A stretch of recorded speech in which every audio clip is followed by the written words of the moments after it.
morning. Happy Friday. Welcome to our ICAT Playdate. My name is Phyllis Newbill. I am the Associate Director of Educational Networks in one of ICAT's several centers. I'm so glad you all are here this morning. This is our next to last ICAT Playdate of the semester. We do these every Friday morning. There's always coffee and donuts. So I'm so glad you all are here. A few housekeeping things. First, we are videoing in 360. So right now, your image is out on the internet, and it will remain there afterwards. The 360 camera is here in the middle of the room. Good morning to those of you who are joining us online. Thanks for being here as well. But just know that your image will exist on the internet afterwards, so behave accordingly. There is a sign-in clipboard that we're going to pass around, and that will help us justify donuts and coffee, so please do sign that. If Professional Development Network credit is helpful to you, be sure that you let me know that and register for that credit so that I can give you your 100% for your presence this morning. And when you have questions, if you're online, if you'll use that questions link, and if you need PDN credit and you're watching online, use the questions link to let me know you're here or send me an email. And if you're in the room when you have questions, just wait for me to get to you with the mic so that our friends online can hear what you're asking. A couple of announcements coming up. Next week's Playdate is about invasive species and their effects in the acoustic environment. And we'll be back here in this very space. But the acoustic invasion, did I get right, David? So David Franisich's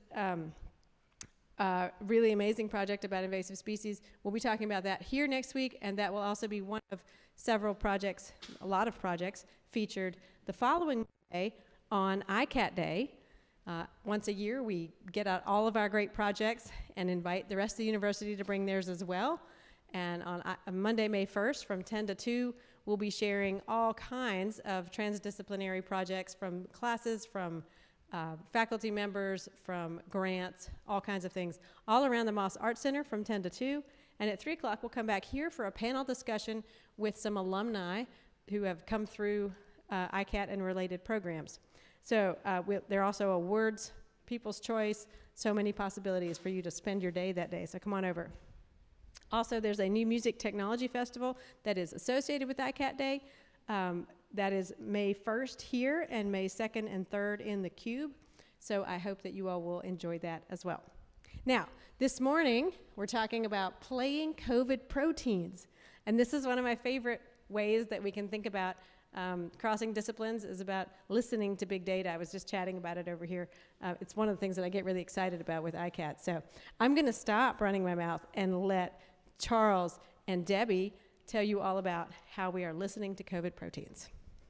Okay, good morning, everyone. I'm Debbie Good, and I want to introduce my grad student, Shannon Mauro, who also was really involved in this project, but she's just going to observe today, and of course, Charles Nichols. So if you want to go to the next slide. I'm going to go through some of the data quickly, but we can answer questions afterwards. So first of all, I think all of us are aware of the COVID-19 pandemic and the SARS-CoV-2 virus. First known cases were in Wuhan, China in November 19. That new virus was related to Bach coronavirus and also other SARS coronaviruses that infected humans. And so far as of March 2023, there have been 18.5 million deaths. I actually thought there were more. I was surprised by that number. But what I'll tell you is that those are the ones that are absolutely documented. They actually do think there were a lot more that were undocumented deaths or deaths from other causes that were not actually said to be coronavirus. One more thing on there. Some of the data, so just to let you know the magnitude of what we know genetically about this virus, you can see some of the numbers. So nucleotide records, over 6 million nucleotide records for this virus. Clinical trials going on, 354,000 PubMed publications, which is huge in just a couple of years. And then 533 ones in our open access PubMed. And that's a picture of the virus right over there. So in looking at the spike protein, which is what's the today's music, that reference sequence was collected from a human patient in December of 2009 in Wuhan, China, thought to be one of the first people infected. And so that's the reference sequence that we used. There was a Nature paper published in March of 2020. He was a 41-year-old man with no history of hepatitis, tuberculosis, or diabetes, was hospitalized in Wuhan. I can't find out whether he died or not. They don't say it, but I suspect, given what was going on at the time, most likely he was transferred to the ICU with no improvement. And what you are seeing below is a picture of how the human COVID-19 virus, which is at the top, was comparing to all of the other known coronaviruses at the time, and that's called a phylogenetic analysis, which are some of the tools that we used. In the corner is the picture of the spike protein. And what I really like about this is from JMOL, which is an online site, and you can look at proteins moving around, is that when you see the thing all kind of crushed together with the red at the left, that's what it looks like on the virus. And when it injects the RNA into your cells, that's the extended version right there. And yeah. And then, yeah, next. Okay, and then finally, and I think we're going to transition right here to Charles. This is a picture of that spike protein sequence from the Wuhan protein. It's over, this is just a section of it, right? It's over like 1,200 amino acid, 1,247, am I remembering that correctly? Something like that. So it's very long. You'll see the piece is quite long. And some of the things that we took into account is the amino acid sequence, how it might affect the folding, whether or not there's going to be any glycosylation on that amino acid. And those are some of the things that went into developing the musical piece. So I'm handing it over to Charles at this point. Who's got the music? Thank you, Debbie. Yeah, so Shannon provided this spreadsheet of all the data. And what it shows you are all the amino acids and how they sequence in the spike protein and only the spike protein. And we've just discussed sonifying the other proteins that are on the COVID virus. And I started looking at the amino acid structures and deciding that instead of the normal way of dealing with genetic music, which is just to sonify the codons or possibly sonifying the individual representations of the amino acids, I would drill down to make musical motives of the amino acids themselves and how they connect. So I asked for the amino acids and the folding behavior, because I'm using the folding behavior of how to determine how the musical motives overlap across the instruments and using the computer as well. And then I wanted to know the glycosylation, because that informs the transposition level of the sequences that I made from the motives that I made from the amino acids. So here are the amino acid categories, and I haven't used much of this data, but I have two pieces in the works. One is a chamber piece for flute, clarinet, violin, cello, and computer, and I need the computer to get through all the data at a faster rate, because at 4.5 minutes now in the chamber piece, I'm only through 2/5 of the data. So I'll talk about some of the strategies later on in the later slides. But in September, we'll premiere the chamber piece in the Cube. It'll be for live performance and multiple tracks of computer played data in the 148 speakers in the Cube. And then in November, there'll be an orchestral version where I'll explode the data out into many more instruments.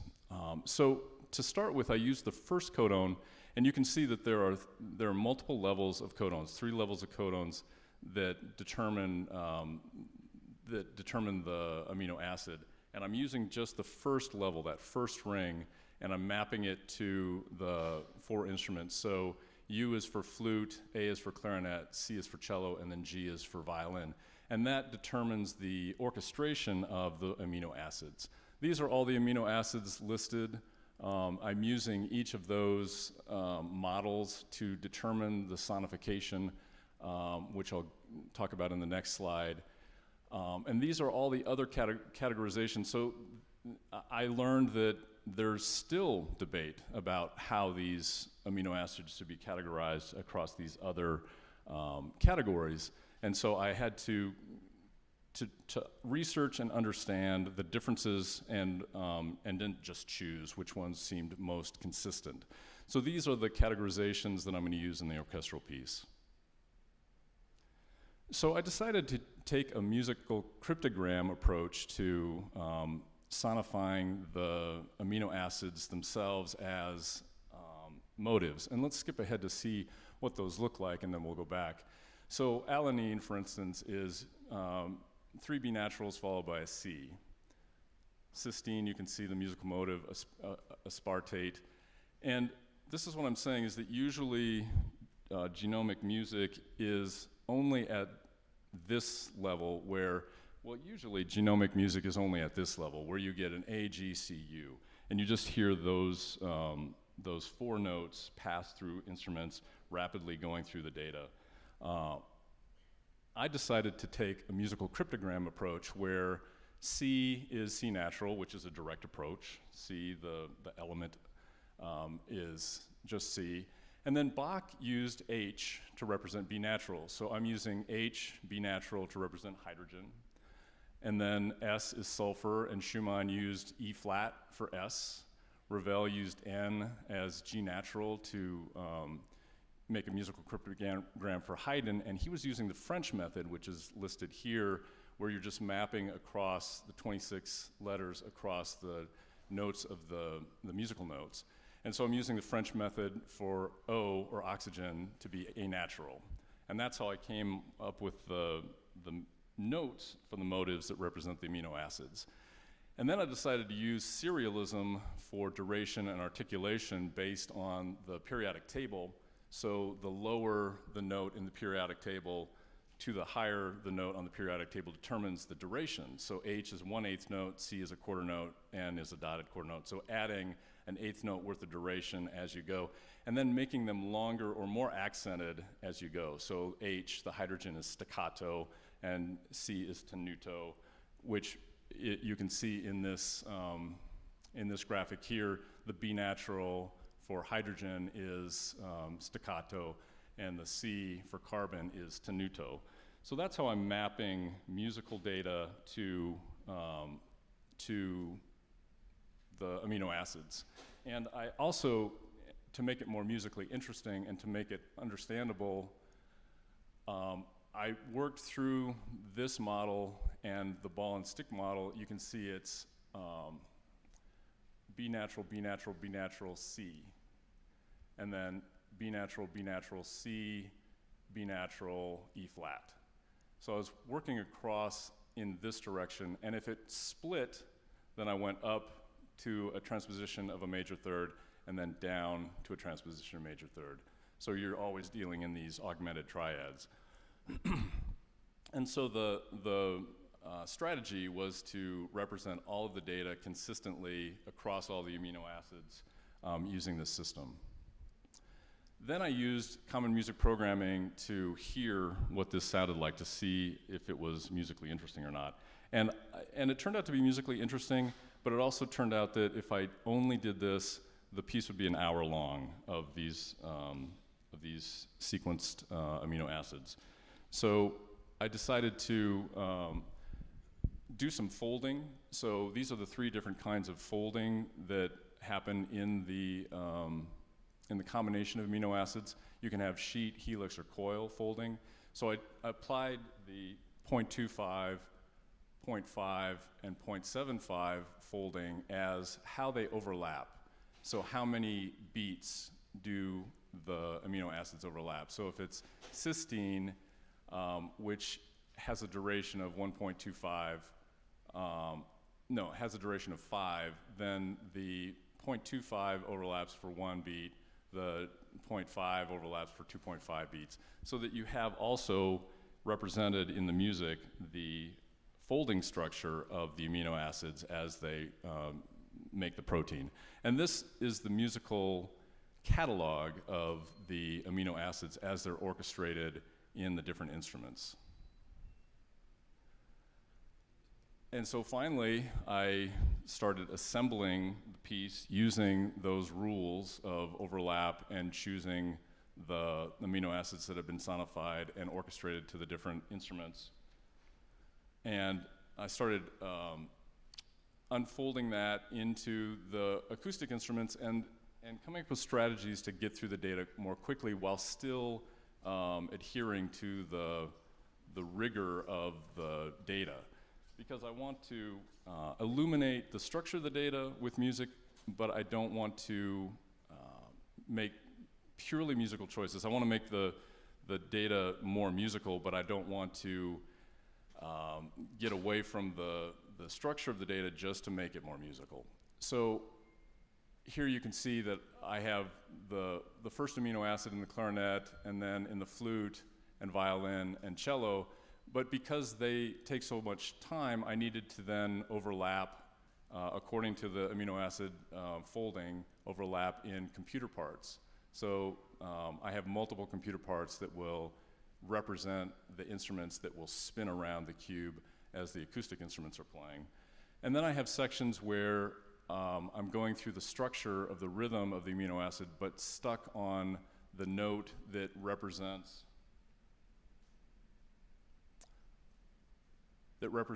these letters, not just the codon letters, but the actual amino acid classification letters, using that French method of wrapping the 26 pitches to the musical notes.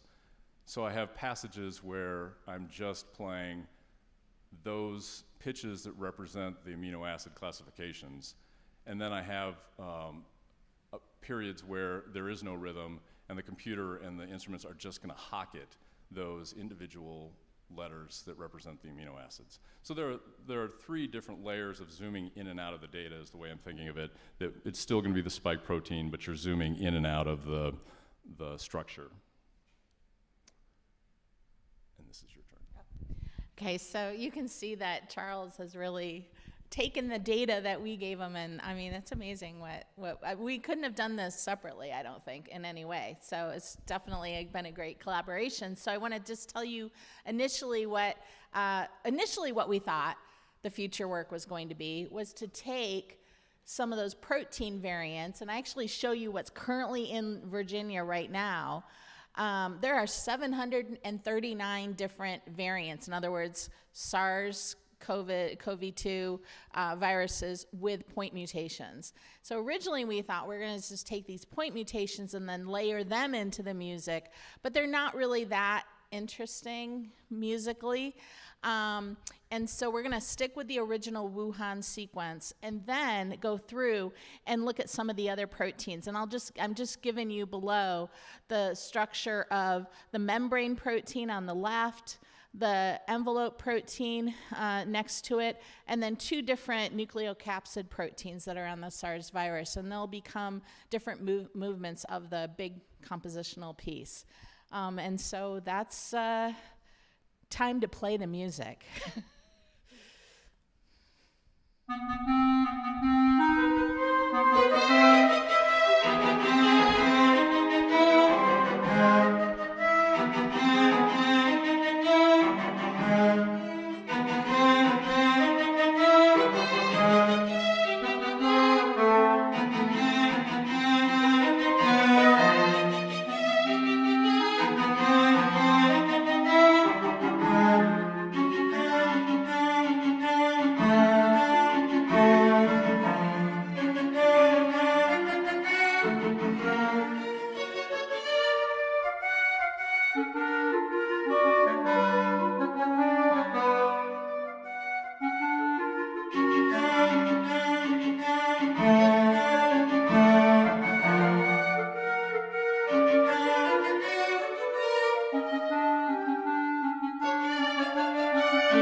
That's the first two sections that are playing the amino acid motives directly, and the overlaps are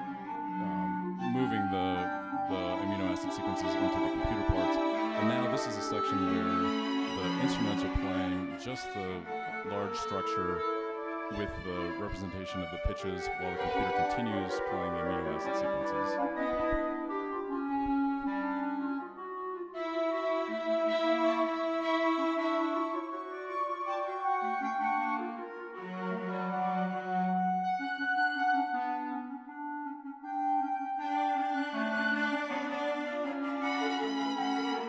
Computer's just going to play the letter representations of all the amino acids hocketed.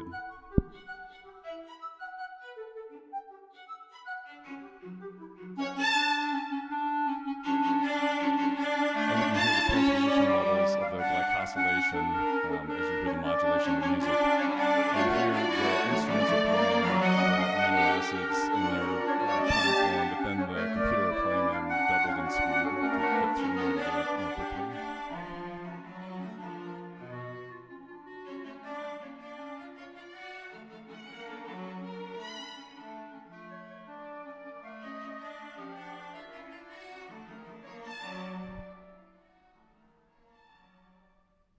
And we're at time. So, any questions? What questions do we have? Thank you.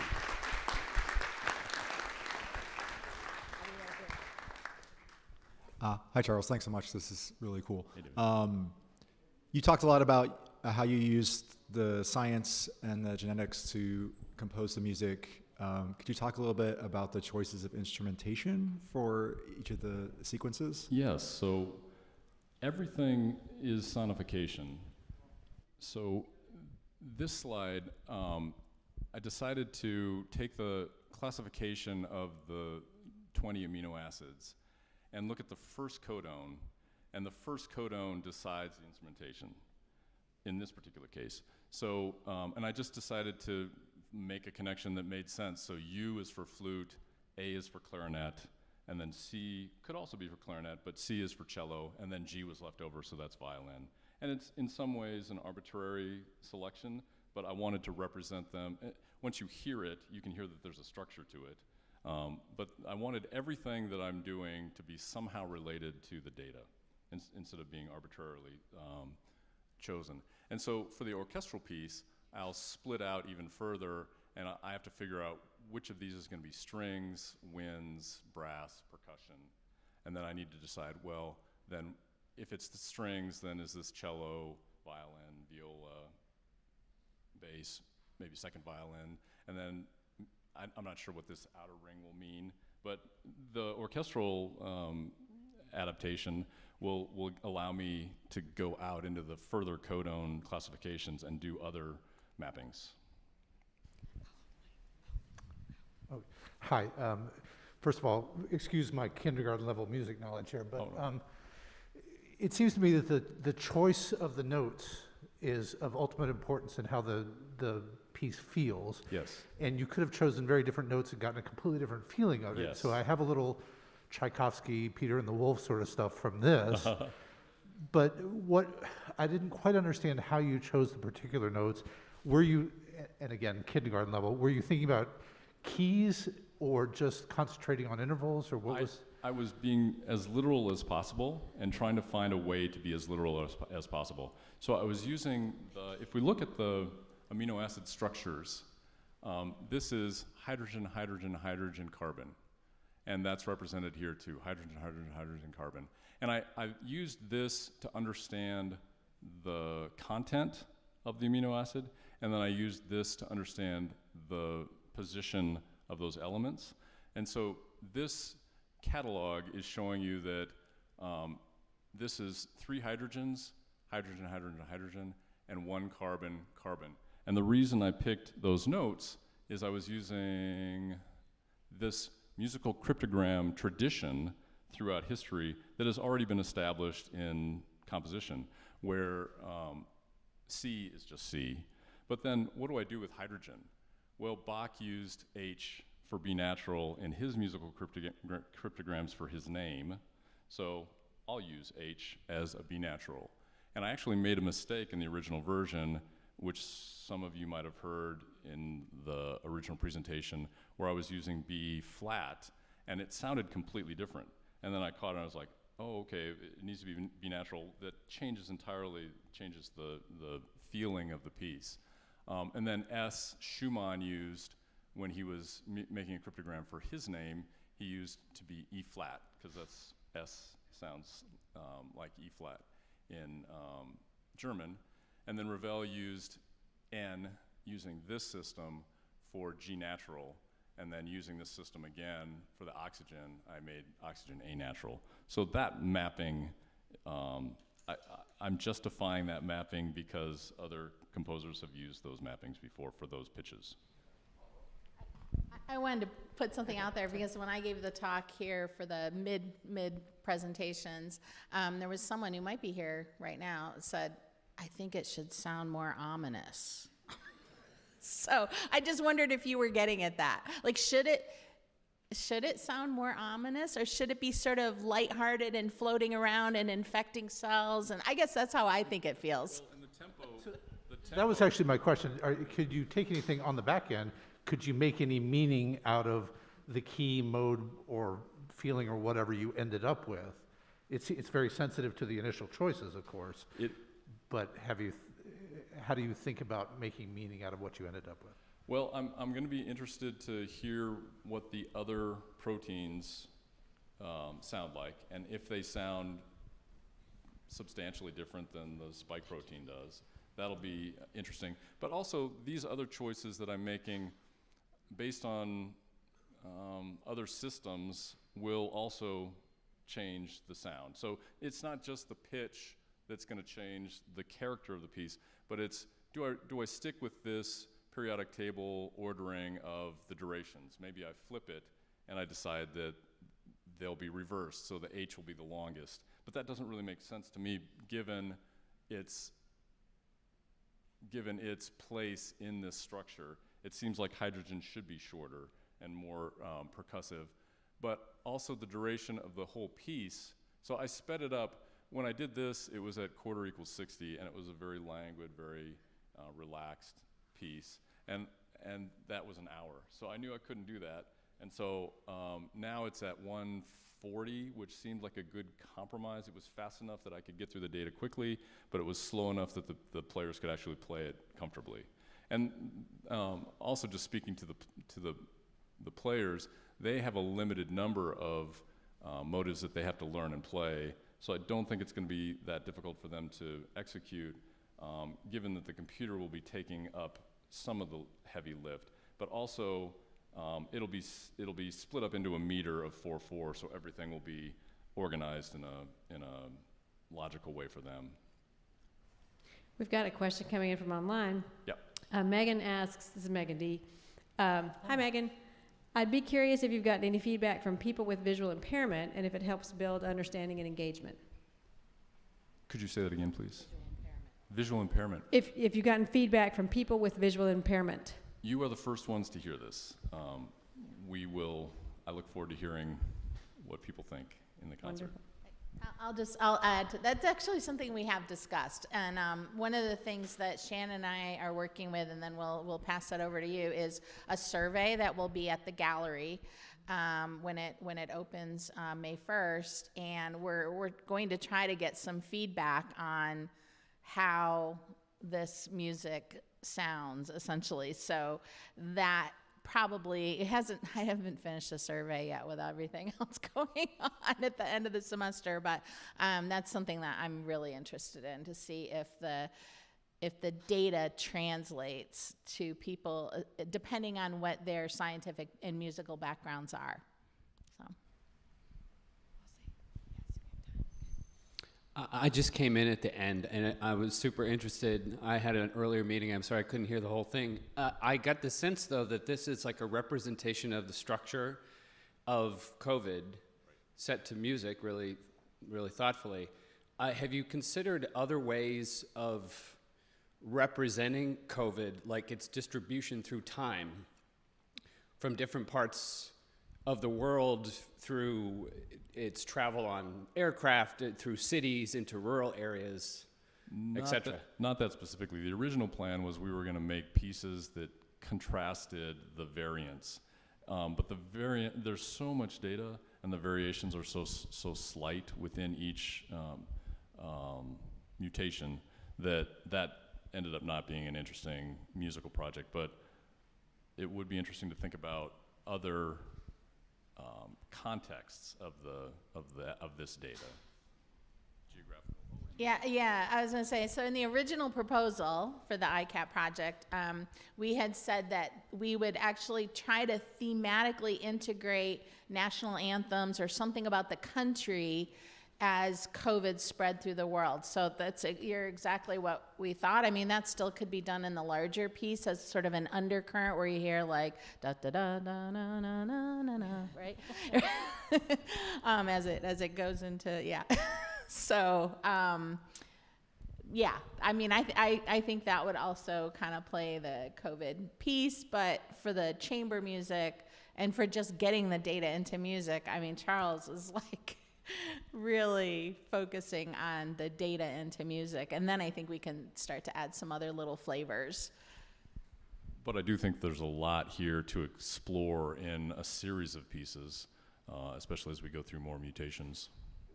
Instrumentation was another consideration, that as we move through different countries, we could represent those countries with the instrumentation of the orchestra. Great. Well, we are at time, so thank you all so much for sharing what you do.